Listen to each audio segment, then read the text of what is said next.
በማህበራዊ ሚዲያ የጥላቻ ንግግርና የሐሰተኛ መረጃ ስርጭት አሳሳቢ ደረጃ ላይ ደርሷል አለ የኢትዮጵያ መገናኛ ብዙሃን ባለስልጣን። ብሔር፣ ሃይማኖትና ፖለቲካ ችግሩ በጉልህ ያጠነጠነባቸው ጉዳዮች ናቸው ተብሏል።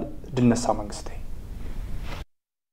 የጥላቻ ንግግርና የሐሰተኛ መረጃ ስርጭት ለመከላከልና ለመቆጣጠር እንዲያስችል አዋጅ ቁጥር 1185/2012 ቢወጣም በገቢራዊነቱ ላይ መመርመርና መፈተሽ የሚያስፈልገው ጉዳይ መሆኑን በርካቶች ሐሳብ ይሰጣሉ። ከዚህ አንፃር አገሪቱ ያለችበትን ሁኔታ ለመገምገምና ምክረ ሐሳብ ለማቅረብ የኢትዮጵያ መገናኛ ብዙሃን ባለስልጣን በማህበራዊ ሚዲያ የጥላቻ ንግግርና የሐሰተኛ መረጃ ስርጭት ሀገራዊ ሪፖርትን ይፋ አድርጓል።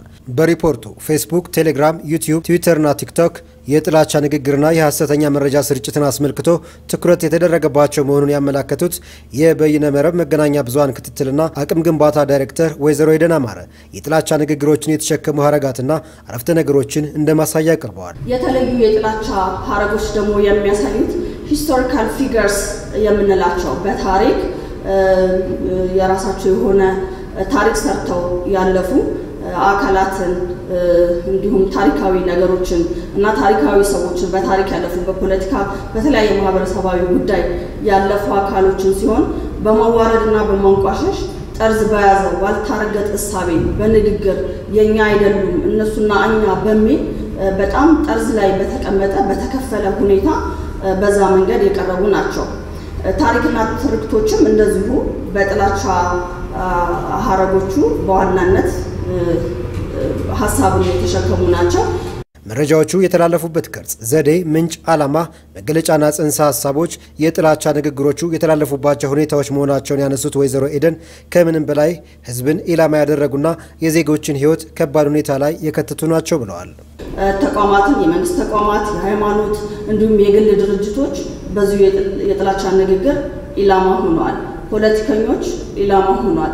ኢትዮጵያ እንደ ሀገር እንደ ሀገር ጥላቻ ያረፈባት ዜግነት ቡድኖች ፖለቲካዊ፣ ማህበራዊ የተለያዩ የኮሚኒቲ ግሩፕ ብለው በዛ ፔጅ ከፍተው የተለያዩ የፖለቲካ ኢንተረስት ኦር ሌላ ኢኮኖሚካል ኢንተረስት ያላቸው እንደዚሁ የተካተቱበት ነው። የማህበራዊ ሚዲያ ተጽዕኖ ከጊዜ ወደ ጊዜ እየበረታ መምጣቱና ሌሎች ምክንያቶች መኖራቸውን የጠቀሱት የባለስልጣኑ ምክትል ዋና ዳይሬክተር አቶ ዮናታን ተስፋዬ ሪፖርቱ ለመፍትሄና ለተግባራዊነቱ የባለድርሻ አካላት ሚናን በመሻት እንደቀረበ ተናግረዋል። አሁን ባለንበት ሁኔታ በተለይ በሶስቱ በፖለቲካ፣ በብሔር ማንነትና በሃይማኖት ላይ መሰረት ያደረጉ የጥላቻ ንግግሮች በጣም አሳሳቢ ደረጃ ላይ እንዳሉ ለሰላምና ጸጥታ ጭምር ስጋት እንደሆኑ ሲጨበቅም በአጠቃላይ ለሀገር ብሔራዊ የደህንነት ወይም ናሽናል ኢንትረስት ስጋት ሊፈጥሩ በሚችሉበት ደረጃ ላይ እንዳሉ ያሳያል። በቀዳሚነት አሳሳቢ የሆነብን በፖለቲካና በብሔር ማንነቶች ላይ የሚሰነዘሩት የጥላቻ ንግግሮች በተለያዩ የሀገራችን ክፍሎች የሚከሰቱትን ግጭቶችና አለመግባባቶች፣ ውጥረቶች የሚፈጥሩት አንዱ እሱ መሆኑ የሚያመላክት ነው። ጥላቻ ንግግሮች የሚያደርሱትን ጉዳት ታሳቢ በማድረግ መከላከል የሚቻልባቸውን ምክረ ሐሳቦች ያነሱት ደግሞ የስትራቴጂክ ጉዳዮች ዋና ዳይሬክተሩ አቶ ታምራት ደጀኔ ናቸው። የማህበራዊ ሚዲያ ፖሊሲ የሚባል ሀገራችን ላይ ነው።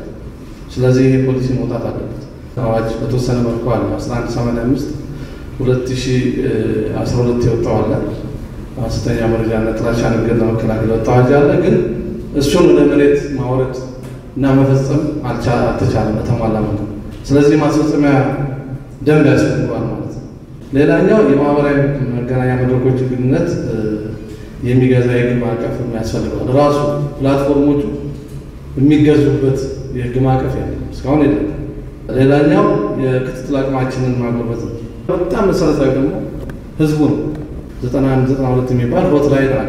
ቅሬታዎችን የማቅረብ ጥቆማዎችን የማቅረብ ነገር በጣም በተወሰነ ደረጃ ነው ያለው። ይሄ በስፋት መሰራት አለበት። ተጽዕኖ ፈጣሪ ግለሰቦች በተለይም የፖለቲካና የመንግስት ሹማምንቶች ወደ ሚዲያ በሚወጡበት ጊዜ የተገራ ንግግር በማድረግ ኃላፊነታቸውን ሊወጡ እንደሚገባ በውይይቱ ተነስቷል።